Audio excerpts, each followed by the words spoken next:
Asheville, North Carolina. I mean, it's just not a place you'd picture underwater, is it? Right. You think Blue Ridge Mountains, right? Hiking trails, Yeah. waterfalls. Exactly. Not like biblical level flooding. Yeah. And yet, that's exactly what we're looking at after Hurricane Helene. It's rough. It is.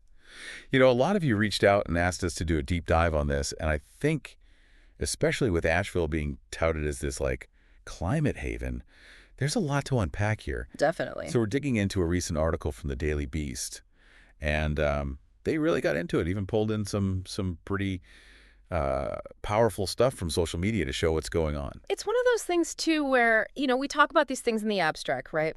Climate change, extreme weather. Right. But then an event like this happens and it really hits home. This is what we're talking about.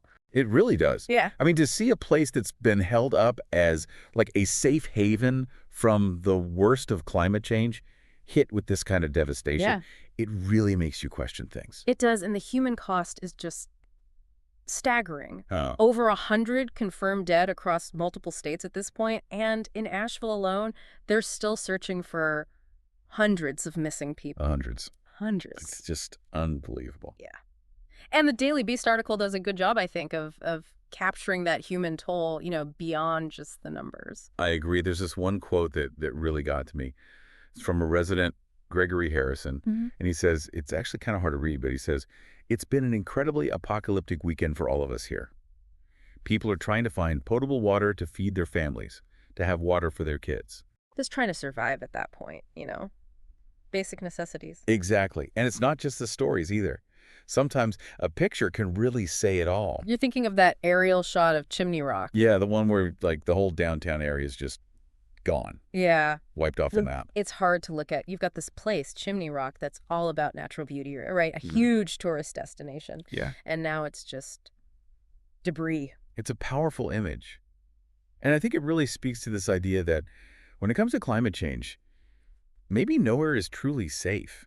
It really makes you wonder about this whole climate haven thing, Oh, absolutely. Like we keep hearing about these places people should move to, these safe zones, but after seeing what happened in Asheville, it's hard not to feel like maybe that's all a little too simplistic. Yeah, I think you're really hitting on something there. It's easy to get caught up in these narratives, these ideas that there are simple solutions to something as complex as climate change. Right. So when we talk about these climate havens, when people are talking about relocating, what are they actually looking for? What's the idea there? Well, the basic idea is to find places that are perceived as less vulnerable to the most severe impacts of climate change, right? Yeah.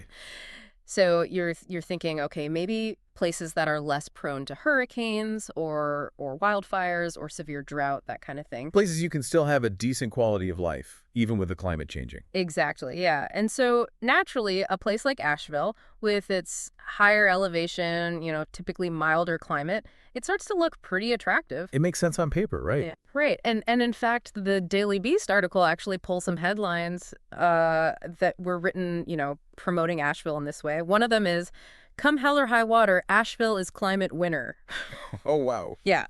Let's see. There's a Western North Carolina climate refuge. And then this one, climate haven. More people moving to Asheville to escape more severe climate change. It's almost hard to believe those were real headlines, knowing what we know now. Yeah, it's a tough pill to swallow for sure. It really is. Yeah. But it makes you wonder. I mean, did this whole climate haven label, did it actually give people a false sense of security, do you think? I mean, that's the million-dollar question, right? It's hard to say for certain how many people made the decision to move to Asheville specifically because of these claims. But the article did mention that, I think it was earlier this year, Asheville had the second highest planned move-in versus move-out ratio in the country. So people were definitely moving there. They were, yeah. And you can understand why, right? Yeah. I mean, with all the uncertainty around climate change, people, they want to find a place that feels safe, a place where they can build a future. Absolutely. It's heartbreaking to think about that sense of security being so abruptly shattered, It is, and I think it exposes a real flaw in how we tend to approach climate change, this idea that it's purely a geographical problem. Okay, I see what you mean. Like if we can just move to the right location, we'll be fine. Right, like it's just about finding that one perfect spot on the map. Exactly.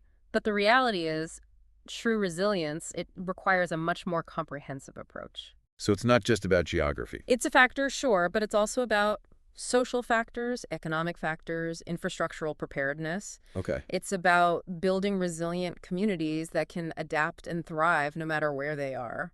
That's really interesting. So it's less about finding a safe haven and more about building one almost. I think that's a great way to put it. But before we get too far into that, I do want to come back to Asheville for a second because I think what happened there has some bigger implications. I mean, does this mean the whole idea of climate havens is flawed? Or is there a more nuanced way to think about this? Yeah, it really makes you think, doesn't it? It does. It's a tough reality check for sure. Like if a place like Asheville, which seemed, relatively safe, can be hit this hard, Right. what does that mean for the rest of us? I think the takeaway here shouldn't be that climate havens are a myth or that nowhere is safe, because that's not entirely accurate. Okay. It's more about understanding that no place is completely immune, right? So it's not about giving up on the idea altogether, but maybe adjusting our expectations a little bit. Exactly. Even in areas that might be less prone to certain risks, like, let's say, coastal flooding, for example, you might still be facing extreme heat, drought, wildfires. Right. Or even like we saw with Asheville, inland flooding. Yeah, exactly. It highlights how interconnected everything is, you know? You can't just isolate one area and say, okay, this place is safe. Right. Like what happens over there can't possibly affect us over here. Right, because it does. This story has resonated with so many people precisely because it forces us to confront the fact that climate change isn't some distant threat, you know? It's here, it's now, and it has the potential to impact everyone no matter where you live. Which brings us to, I think, the big question. Uh-huh. What do we do with this information?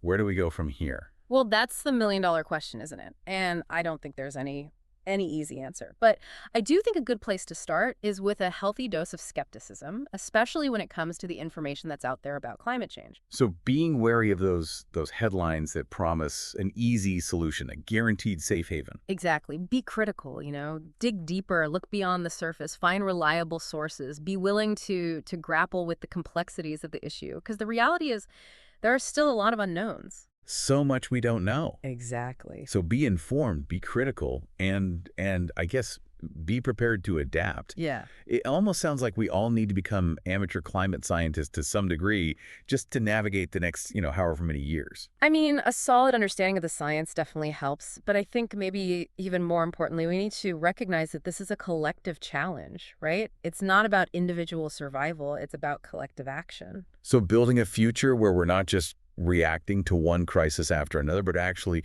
creating a more resilient world. Exactly. Maybe that's the real climate haven we should be striving for. I think that's a great way to put it. Well, there you have it.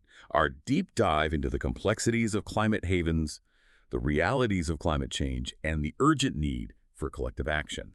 We hope this encourages you to keep learning, keep asking questions, and keep the conversation going. Because as we've seen, this is something that affects us all. And it's going to take all of us working together to create a more sustainable and equitable future.